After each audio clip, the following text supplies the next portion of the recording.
everyone. Hi. I was just making sure it was recording because probably like other podcasters, I've started to do what I think is recording. I've done a whole thing for like 5 minutes, 10 minutes. I look down and I'm like, how far am I? And then I see, oh, I haven't even pushed the start button. It happens. It's a thing. It's a thing. Anyway, thank you for returning viewers. This is episode 19, and I have not podcasted for 2 weeks. I have a lot to talk about, so I'm going to try to get through it as quickly as possible, but also I don't want to leave anything out. And I'm not going to be podcasting next week, because next week my son's getting married, and I'm flying to Mexico. So actually today, I'm officially on vacation, so I'm officially not working for the next 2 weeks, so really excited about that, except that I am teaching, so I'm doing some online courses, which I talked about last time. I'll talk more about that as I do. So I finished 2 objects this week. One of them I'm wearing. I want to tell you about the other one first, so I don't really have any. I have a picture of it, but I'm not going to show it because it's a hat, a little hat. Not a little hat. It's a regular size. It's an adult size hat.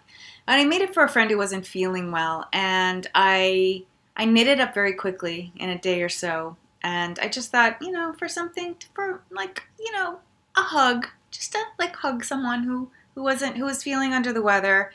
And yeah, so I knit it very fast and gave it away the next day. As soon as it was done, I blocked it and sent it on its way. But I do have this other very exciting piece to show you. This is my worsted weight shawl design. I realized after I finished it this morning, because I made tassels. I never made tassels before. They're really easy. They're actually much easier than I thought. I watched a tutorial on the Loom website, and I ended up using actually my phone. It was the perfect size for the size tassel I wanted to wrap around. So my phone was the thing I wrapped around.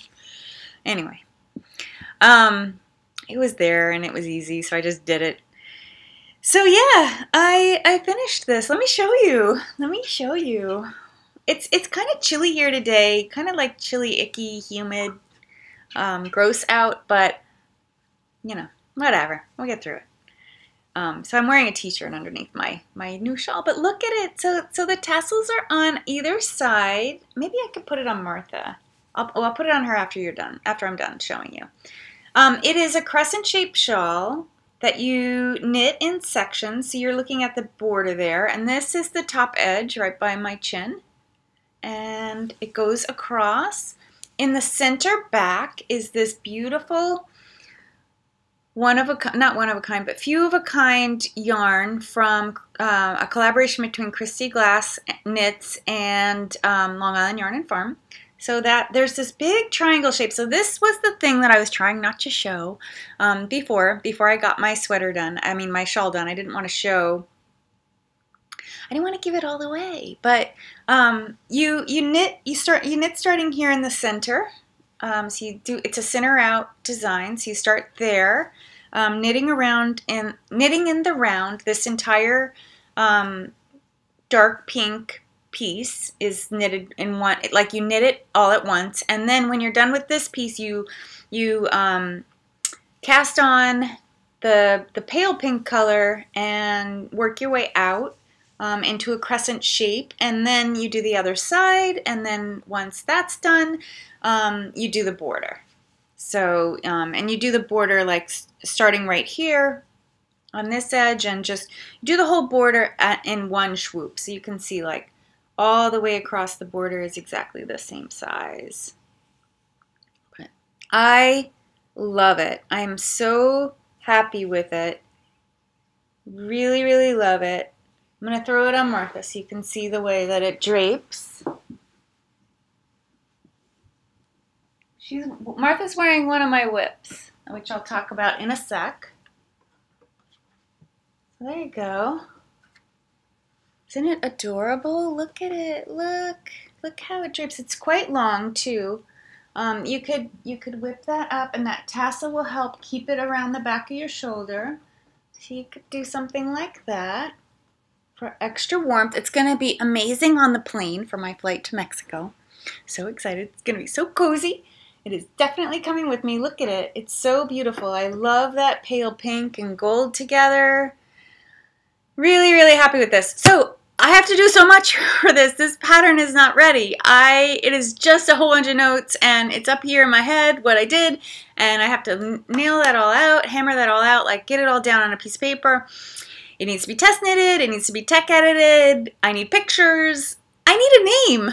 I don't have any of that. So if you have any ideas for me, I'm actually pretty good at names. I just haven't really thought about it. I've been like really, really busy with a whole lot of other crazy things going on in my head. And so I haven't really thought about the name, but I'm going to figure it out. I'm going to give it a name. If you do have any ideas, though, please share. Finding names that other people haven't used is really, really challenging. And yeah, so, and I need test knitters. So if anyone's interested in test knitting, just comment below. I'll get in touch with you. I have a couple people, some reliable people that I go to again and again and again. But if anyone else is interested, look, the more the merrier kind of thing is kind of how I look at it. It's a very fast knit, I would say. I was trying to figure out, taking notes and figuring out my pattern as I went.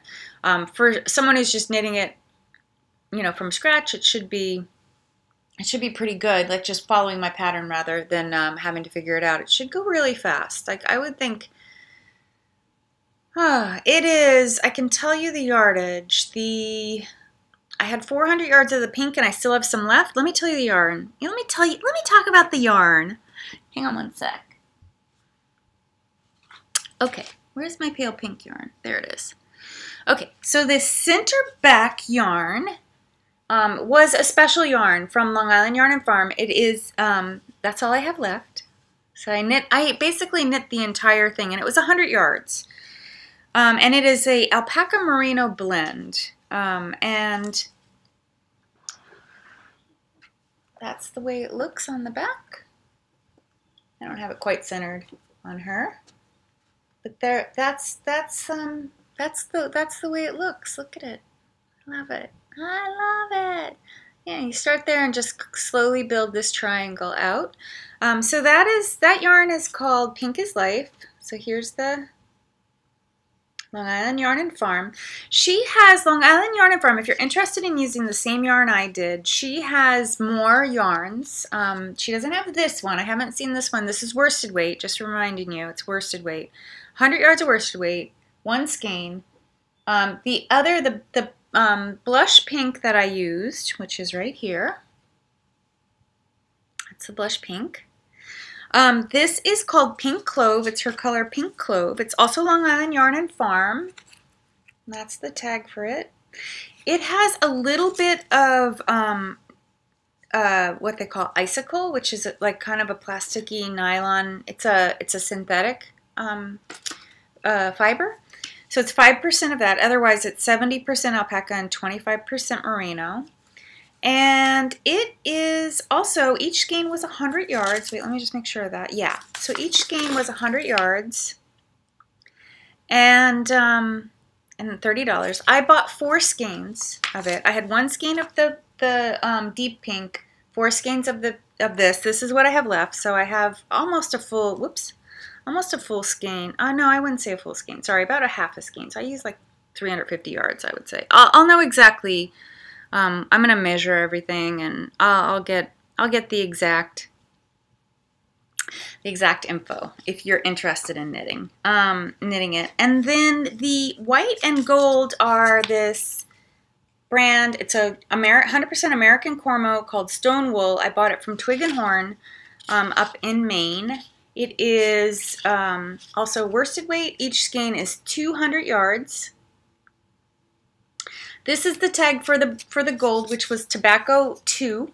They do, when they do their colors, they do 1, 2, and 3. So that it's a gradient, an automatic gradient. If you're ever interested in doing a worsted weight gradient, anything. This is what I have left of that 200 yards of the gold. And then the white, I think I used also about a skein. I will let you know because I had a dab left. Yes, actually, it was one skein. This is the scoured white, also stone wool. So one skein, one skein, one skein, and then the blush was 4 skeins, just to give you an idea of what I used yarn-wise. So 100 yards, about 350 yards, so 450 yards, and then another 200, 400 yards. So 850 yards for the shawl of worsted weight yarn. I mean, give or take, maybe it'll be 900 by the time I'm done doing all of the, you know, all of the calculations on it. As I said, it was my first time making tassels. They were so easy. They were really, really easy. I have a loom tool, and I went to the loom website to see how to make a tassel because I knew the tool that I had, I could make a tassel, but the tassels that I could make were going to be really small, and I wanted long ones. I wanted substantial ones, and I used contrast using the gold to do the wrap, the little accent here. And there's a really easy video which tells you step by step on the loom website. But I used my phone for the wrapping because it was like the perfect size for what I was trying to do. So yeah, you can see it there. I actually did too many wraps. This is a reject. Look at how big that is. Way fatter, right? It was going to be too much. I was like, that's for like a curtain. So yeah, didn't use that. Anyway, yeah, so that's my finished object. I am so excited about it. It is really cozy warm. It's going to be great. And it'll, you know what, this worsted weight, for at least for the area that I live here in northern New Jersey, in the winter, this weight shawl will be really nice to like throw over on the outside of a coat.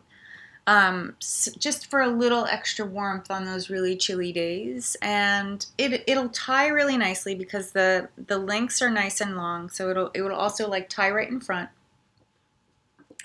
if I wanted. I did make one error that I will make sure is not in my pattern, and that is that I blocked the shawl before I did the trim, before I did this I-cord bind off here. I blocked the entire thing because I was a little nervous about the shape. I wanted to make sure it was right before I went ahead and did the I-cord and finished the thing off. I wanted to make sure, because when you knit these in segments, when you knit this triangle on the back, and then you're knitting these like wings around the side, it comes out in a really weird shape, but on the blocking mat, especially because it's an alpaca blend, it stretched out really nicely. Like, so I had no problem getting it right to the shape that I wanted.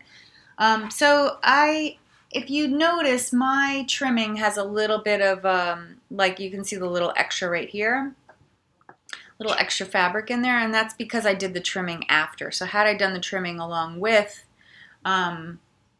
before I blocked, it all would have worked out a little bit better. So I'm going to be looking for test knitters to give me a little insight into the stitch count that I have for the I-cord edging, just to make sure it's right.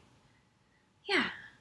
So yeah, that's my FO, along with a very quick knit hat that I made out of some Plucky Knitters mini skeins that I had. So, yeah, there we go. Awesome, right? So excited about that. Okay, on to whips.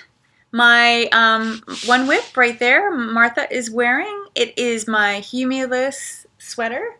I made it past the color work finally, and I have split for the sleeves, so that you can see right there. I have the, she has you move the beginning of the row around to under an armpit, which is interesting and cool. So yeah, I'm on the mindless part, which is freaking awesome. It's so awesome to be on the mindless part just when I'm just about to go on vacation. So really, really happy about that. And yeah, let me tell you about that yarn. I am using the blue is a Plucky Knitters. Let me show you it up nice and close. It's called Snug Worsted Weight. And it's It's a really cool blend. It is merino, cashmere, and alpaca, and the color name is Cold as Ice, and I got it at one of their sales, so I didn't pay full price, so it's always a win when you do that. And my body yarn is Jill Draper Make Stuff. I was dying to make something out of Jill Draper's yarn. I just wanted to check it out, see what it was like. I wish it would focus. How about there? Come on, camera. This is her Rockwell yarn. It is, and the color name is Brownstone, which you're seeing in very blurry form right there. I don't know what the camera is focusing on. There we go. So it is a DK weight, 280 yards in 4 ounces or 113 grams. It is a 100% merino Cormo crossbred wool sheep. Jill Draper practices sheep to skein. Her operation is not too far from me. It is in upstate New York. And yeah, I'll show you the yarn up close. It is a 3-ply yarn, which is pretty interesting. She keeps one skein of every color, one strand of every color yarn that she spins, a natural brown sheep color. So that darkest fiber that you're seeing in there is natural brown sheep. And then the other strands are dyed, one light, one dark, whatever color she's making. She has a pretty broad range of colors in this yarn. I picked this color because I am really loving this sort of cinnamony color, or you might call it rust. So I really wanted to make a sweater in that color. And this rusty color is quite fashionable with blue colors, blue tones. You could do light blue, you could do a medium blue, you could even do like a turquoisey blue. And it's also really amazing with a blush pink, which... let me show you. So it looks really good with blush pink as well. Hopefully you're seeing that. Or maybe I put those two together. I don't know, the pink, to me on screen, I'll tweak it later, but on screen right now it looks almost white. But next to the white you can see that it has color. There you go. There. See? Those look so pretty together. It also looks really great. That cinnamon color looks great with shades of gray, or even black if you are of that. If you're more of a neutral person. Okay, yeah. So that is one of the whips I have, and once I got the worsted weight shawl done, I have been really working steadily on this, and I am doing this. This is a cal that I am hosting. My first prizes went out on, well, are going out soon. I ran the cal both on Instagram and on Ravelry. So I'm asking participants to post pictures of their whips by tomorrow, by Monday, June 4th, by the end of the day. So on Tuesday morning when I get up, I will draw a winner. And what you are winning is this beautiful skein of Lavender Loon Yarn Company. It's called Critters of Texas. I bought it. I bought a couple skeins of this. Look at how pretty it is. When there was a bad hurricane in Texas last year, and the animals were had been abandoned and left behind, and the Lavender Loon Yarn Company decided to dye yarn for charity. So this was a charity purchase. All the profits, or a lot of the profits, went to charity. It's fingering weight.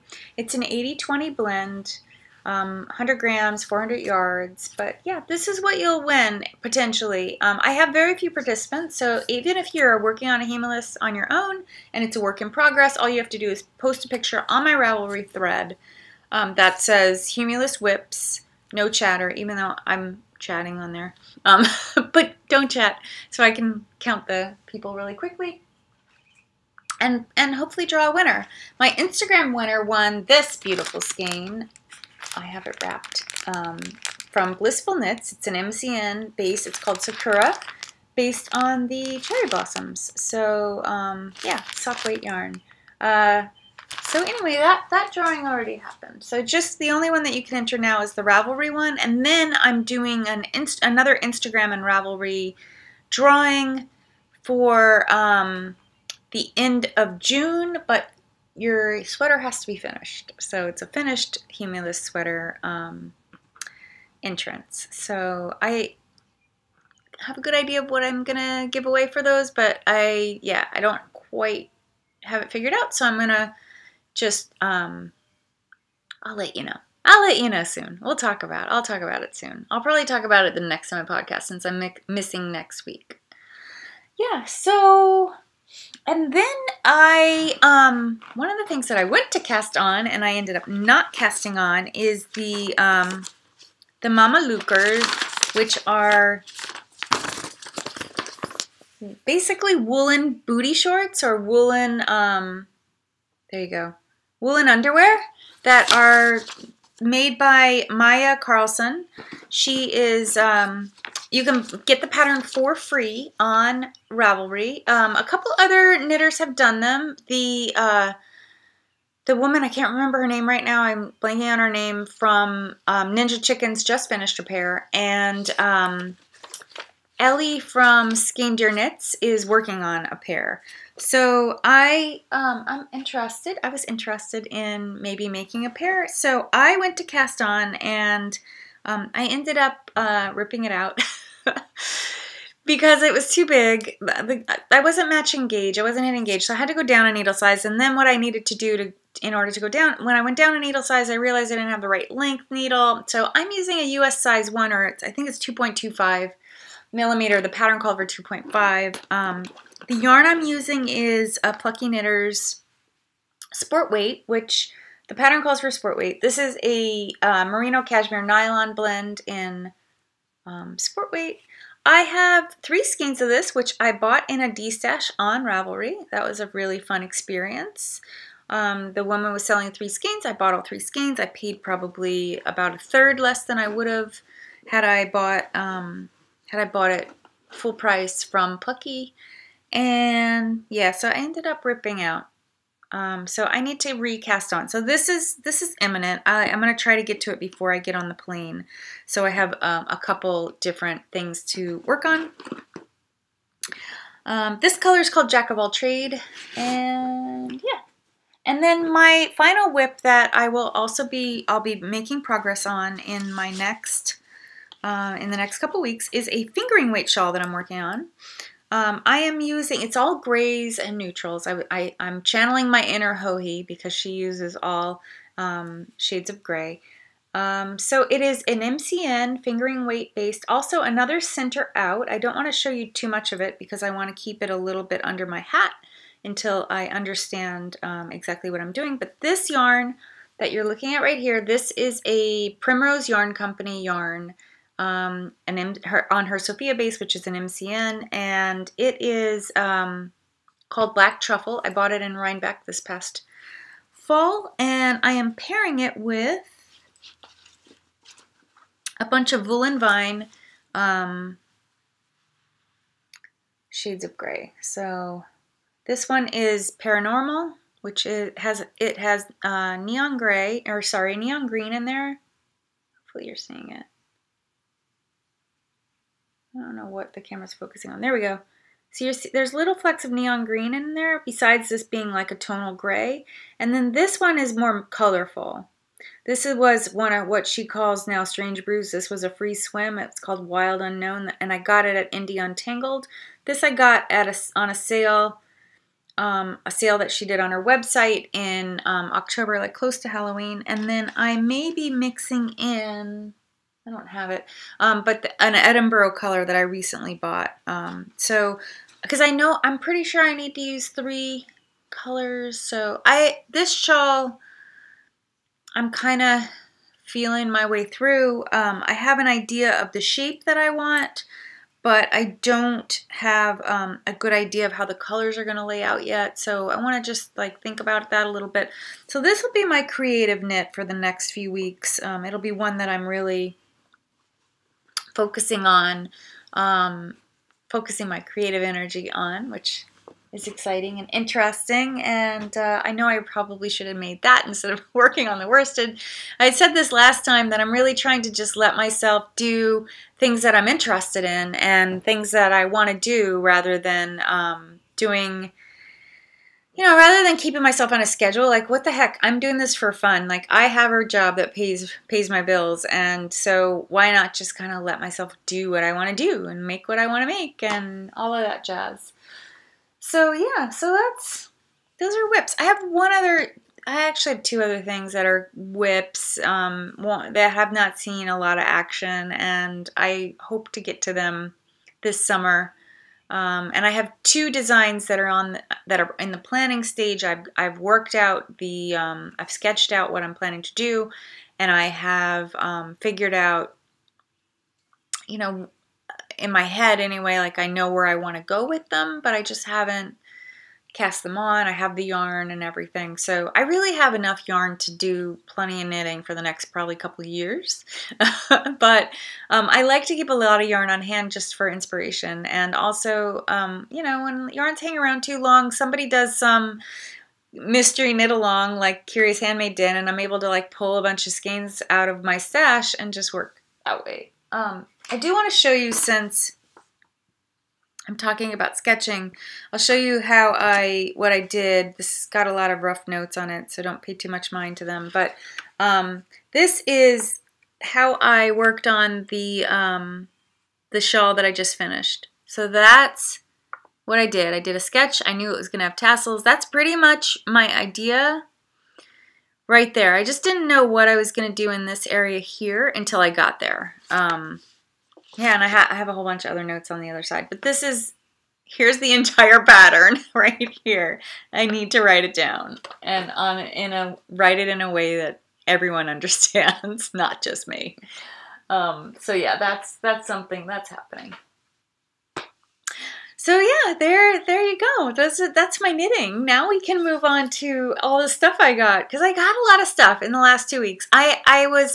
I had joined two clubs. I joined them at the same time, like within a week of each other, and they were from March, April, and May, right? Yeah, because we're just at June 3rd. So it was March, April, and May. And so I got my May shipments of these two club yarns. So one was Garn Story, and the club that I joined was her Merino Sock Club, and it was a mystery club. Surprise club, she calls it. So I don't know what I'm going to get until they arrive. And it was in the club, you were getting two skeins of two different colors. So these are the two skeins I got this time around. Let me show you the green one first. I love the name. It's called Grinch. And I find it really funny, actually, that she made a Christmas yarn in May. But I guess there's a lot of people out there. These will make amazing Christmas socks. Maybe Amy Florence of Stranded Dye Works podcast will do another Christmas sock along, and I'll actually make some socks. I am really bad at making socks, but maybe I start them soon. And the other color is called Rhythm, and it's very pretty. She does amazing speckles. Look at that. And I love this bluey purple, this like indigo purple color that she's got going on here.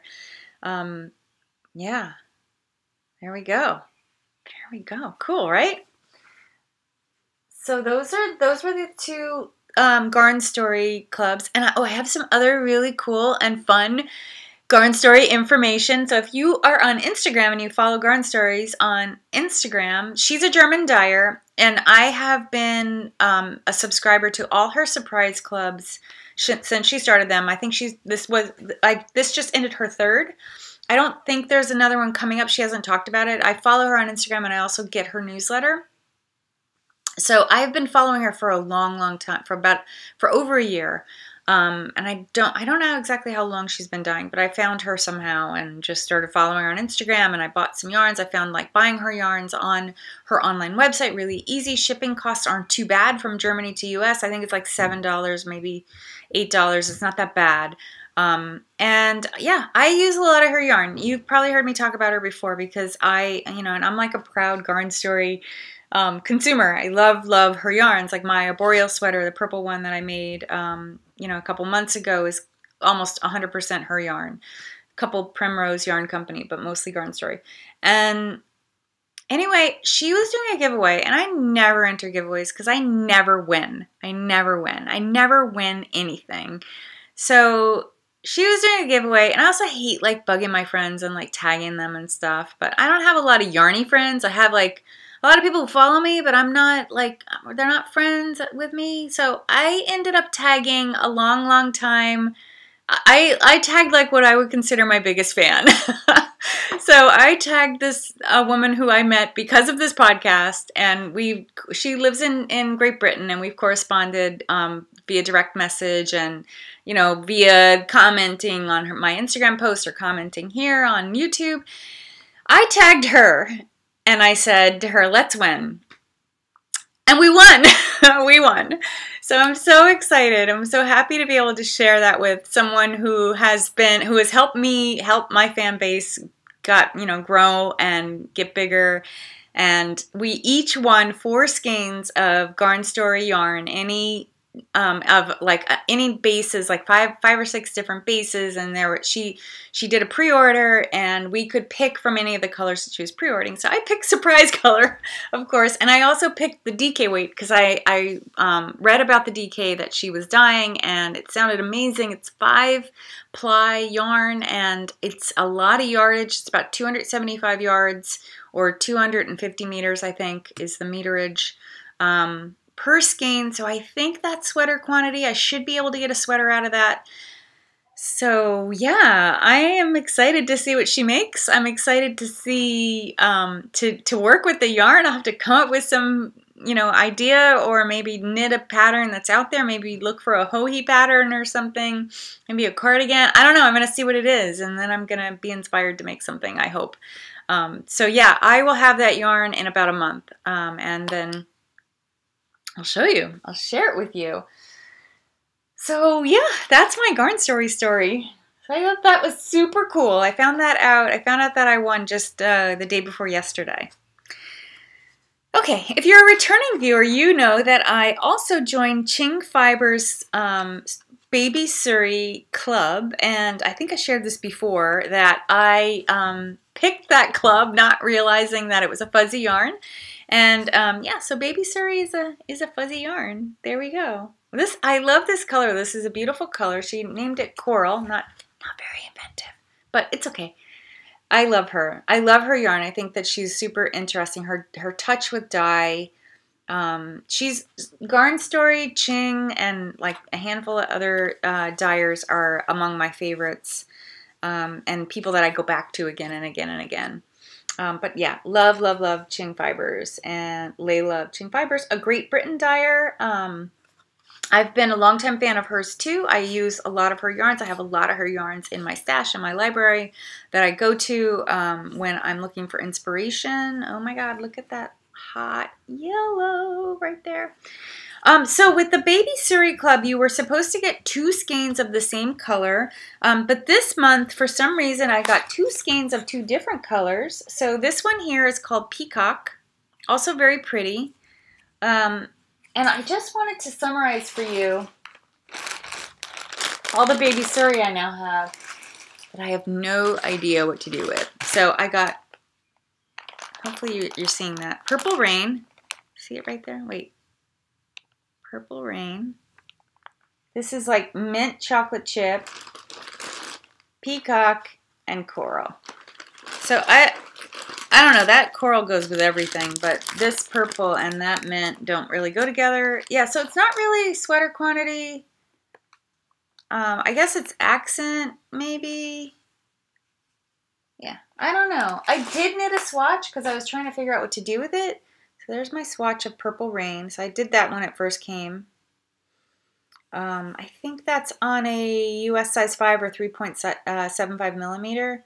It's pretty heavy. Like, it's unlike the mohair. It see the width of it with here, let me show you next to a fingering weight.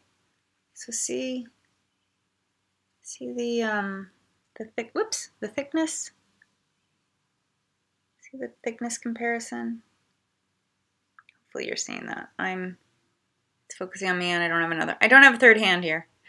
Anyway, I think it's a true fingering weight, unlike the Kid Silk mohair blends where they're thinner, they're like lace weight, and you can easily hold fingering with the mohair together. This one, I don't know if you could do that. I mean, what I should do is maybe knit it doing that and just seeing what happens. But yeah, for now, I really don't know what to do with it. I kind of waiting, since it's a new yarn, I'm waiting to see what other people come up with, or maybe there'll be something to do with those random skeins. So yeah. So yeah, I got that yarn, and then I also ordered, I know I don't need any more yarn, but I couldn't resist this. Like, I also really love this yarn dyer. This is Teeny Button Studios. And this color is called Death Day Party. So Teeny Button Studios, if you're not familiar, she is a dyer down in New Orleans. And I say down because I'm in New Jersey and she's south of me. And yeah, she wrote on Instagram, she did a sale, and then about a day later she wrote on Instagram, there are still 2 of these skeins left. And these are just colors I adore. So I ended up buying both skeins. I don't have any idea what I'm going to do with them. I just thought they'd be really great additions to my stash, to my library of yarn. And you know what? When I got them, so on screen, probably if I paid close attention, but I saw that she had posted that they were on sale, or that they were still in her shop, and I just really loved that color variation that you're seeing there. And then when I received them, I thought, oh my gosh, these are the opposite of the Everlong color. If you remember, if you're a returning viewer, if you remember my Jurami sweater, in the yoke part of up here of my Jurami sweater, I used a lavender loon color called Everlong. And I do have one more skein of it. So I pulled it out just so I could show you, and I'll also make a point to myself that you see how they're the opposite. This one has the brown and purple with hints of the green, and these are green with the brown and hints of purple in there. So I thought, well, you know what? Maybe these 3 together are destined to be something. So also, this is another dyer I freaking love, Lavender Loon Company. She is in, I always mess it up. I always mess up the state, Minnesota, I think. So she's like west of me. But yeah. This makes me happy. I don't know what I'm going to do with it, but it makes me happy. It makes me very happy, that trio. And last, I picked up some yarn from a new-to-me dyer. I have been following her on Instagram for quite a while. She had a base. She's an indie dyer. She has a base that I thought sounded really interesting, because I've been kind of, I mean, despite my fuzzy adventure here with the baby Surrey, the Kid Silk mohair, I knitted with that about 3 or 4 years ago, and it was okay. I didn't love it. I don't really like that fuzziness on my skin. I don't know. I'm not a fan. I know a lot of people are doing stuff with it. It looks really interesting. I mean, it's so tempting. Anyway, Knox Yarn. This is my long way to get around to telling you about this dyer. I believe she's in California. I'm not sure. I'll fix it though. I'll put it on screen. She has a base that is 20% kid mohair, 55% merino superwash, and 25% nylon. This is a 100-gram skein and 435 yards. This is a color called Willow of the Wisp. I decided to buy one skein. I couldn't get my first choice in color. I wasn't fast enough. I dragged my feet on what I wanted, what I was planning to buy. I knew I wanted at least one skein to try the base. There you go. She calls this her Flora sock base. There you can see the blend. I just wanted to try it out. She raves about it on her website and on Instagram, about the softness of it, and it feels really amazing. It's so squishy and so nice and soft, and I bet it knits up like a dream. But I thought I would give it a whirl and just maybe swatch with it, and I picked a color that I think she runs frequently, so if I really want to get like a sweater's quantity or a shawl quantity, I could do that. Or I could take this color, since it's got a lot of color variation, I could take this color and mix it in with other colors. So yeah, so that was why I bought that. That was my justification for why I was adding to my stash, even though I have a huge stash and don't need to. And, you know, I'm also a person who really, I have a hard time buying just one skein. Unless it's Wool&Vine, I can buy one skein of hers and be done, because she doesn't combine shipping, and you have to be quick on the trigger to get her yarns. So I bought just a regular, she calls it her Mars sock base. It is just a 75-25 merino superwash with nylon, 4-ply, 460 yards. I just really love the color, and you know what? I'm also a sucker for names. So if it's a name that resonates with me, like, and there have been yarns that I really, really love the names, and I'm like, meh. I mean, I really, really love the color of the yarn, but the name, I'm just like, I don't think I can knit with a yarn that name, with that name. Like, knowing that it's that name. So that does turn me off sometimes. Sorry, dyers, it's true. I don't think I'm alone in that. I don't think I'm alone in that. Anyway, this is called Ravelry. I have been a little nostalgic lately about just some stuff that's happening in my life. And so I keep thinking to myself, I find myself daydreaming, and I'm thinking, oh my gosh, I'm having a Ravelry. It's a Ravelry. So this just seemed really appropriate. Beautiful sock yarn, and I don't know what I'll do with it. It's just going to go in my stash for now. It's going to marinate for a while, and I'll figure out something. I have a couple things coming up that I know knit along, some things that are coming up on the horizon that maybe, I don't know, maybe they'll find their way in there, find their way into my project. So yeah, I don't have any sewing this week. I am actually thinking about starting a dress today. I wanted to start it earlier today, and I would have talked a little bit about it if I had started it, but I opened up the pattern and I found that it's one of those patterns that where all the pattern pieces are printed overlapping each other, so you're not just cutting out the pattern pieces and then laying them out. You actually need to go back and trace. You have to trace through the pattern piece onto another piece of paper, and I was like, okay, that's an additional step I hadn't planned, so maybe I'll do that part today. Maybe I'll get to cutting it. I don't know. I have 2 more days that I'm home before I head out to Cozumel for my son's wedding, and I digress. I'm going to just finish up my acquisitions. I talked about this last time, but I got the book that I've been waiting for, The Art of Kilt Making, by Barbara Tewksbury and Elsie Struschmeyer. It's really cool. I did not realize that traditional kilts are completely hand sewn. So I don't know, I'm going to think about what exactly I want to do utilizing their methods. I don't know. I'll figure it out. There's a lot. This is super comprehensive. If you're the least bit interested in making a kilt or trying one, you can certainly. I will be sharing everything about making a kilt with you. Everything that I learn, I'll be showing you. I'm not close yet to starting this. The next thing for me to do is figure out to sort of rough out the pattern and figure out the yardage that I need for the kilt. I have a big difference between my waist and hip, so I'm a little nervous about the fit because kilts are traditionally for men, and men don't have as big a difference between their waist and their hip as I do. So I have a very small waist, and I'm an hourglass figure, so I have a big bust line and big behind, as they say. So yeah, I'm a little nervous about that fit thing. So I am going to be working the pattern out on paper first before I purchase. The tartans that you buy to make kilts can be as much as like $90 a yard, and if you are purchasing 4 or 5 yards of fabric, that's a huge investment. So I really want to make sure with that cost per yard, I want to make sure that I am buying exactly what I need. So yeah, so that's where I'm at with kilt making. I'm making my way through the book.